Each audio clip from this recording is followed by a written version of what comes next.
საქართველოს მე რო წამოვედი როგორც მახსოვს, იყო 280 კლინიკა. ეს არის კატასტროფულად ბევრი მეგობრებო. არაფერ არ შეიძლება იყოს ქვეყანაში ამდენი კლინიკა, რომელიც აზის ბიუჯეტს და უნდა ამოიღოს. ეს არის გამორიცხული. საქართველოში არის ორი კატეგორია ექიმების და სამედიცინო პერსონალის. კადრებლები და პატიოსანი ხალხი. პატიოსანი ექიმების ანაზღაურება არის ძალიან დაბალი. აი მკადრებლების ბევრი ნოლებით.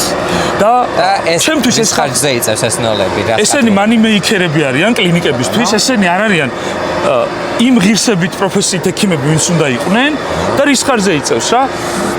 პიარი და მე რა ბონდო დობორჯგინიძემ გინდა გაგიკეთოს ოპერაცია? გამოდი საყოველთაოდან გადაიხადე იმდენი და ვის აწვევი ხო ამით თავზე?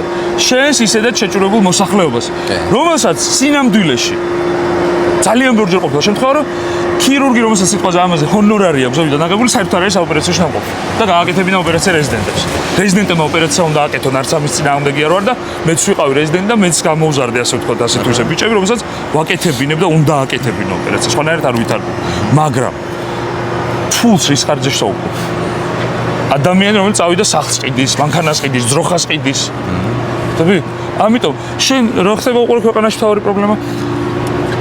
არ ვიცი, ბოდიშს ხა ჟარგონის ერთი ადგილი არ გაქვს, რომ მედიცინა გაერთიანდეს, დასვა შენი, ასე ვთქვათ, პასუხისმგებელი მართველი, რომელსაც ხელპასუხი და უთხრა, რომ ბიჭო, ეს შეცვალე, ესე უნდა გაკეთდეს, ესე უნდა გაკეთდეს, სისტემა უნდა შეიკრას, სკოლა უნდა შეირჩეს, განათლება უნდა ჩაერთოს ამაში, შესაბამისი ეტაპები უნდა შემოვიდეს, მერე ლიცენზირების, როგორც ექიმისთვის, ისე ექიმისთვის და დაიწყო გასწორება.